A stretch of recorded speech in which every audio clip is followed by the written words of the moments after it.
దేవుని రాజ్యము ఇలాంటి వారిదే.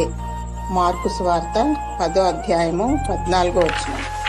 ధనవంతులు, జ్ఞానవంతులు, పేరు ప్రతిష్టలు గలవారు మరియు గొప్పవారు దేవుని నిత్య రాజ్యంలో ప్రవేశించడం అసంభవం. ఎంతటి వారైనా సరే అందులో చేరలేరు, దానిని స్వతంత్రించుకొనలేరు.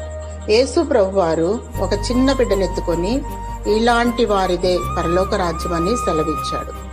దేవుడు మానవులను తన పోలిక చొప్పున తన స్వరూపమందు నిర్మించాడు. దేవుడు నిర్మలుడు, నిష్కల్మషుడు. అలాగే పిల్లలు కపటము లేనివారు, ఎప్పుడూ నవ్వుతూ ఉంటారు. దేవుని మనసు పోలిన వారు ఇలాంటి వారే పరలోక రాజ్యంలో చేరుతారు. యేసు ప్రభుని ఒప్పుకొని ఆయనను హృదయములో చేర్చుకొని నమ్మి బాప్తిస్మం పొంది దినదినము దేవుని వెంబడించువారు పసిపిల్లల మనస్తత్వము గలవారు. మారు మనసు పొంది స్తుతి ఆరాధనలతో వాక్యాన్ని ధ్యానిస్తూ ప్రార్థిస్తూ అంతము వరకు దేవుని వెంబడించు. దేవుడు నిన్ను కరుణించి తన నిత్య రాజ్యము నీకు దయచేయునుగాక. ఆమేన్.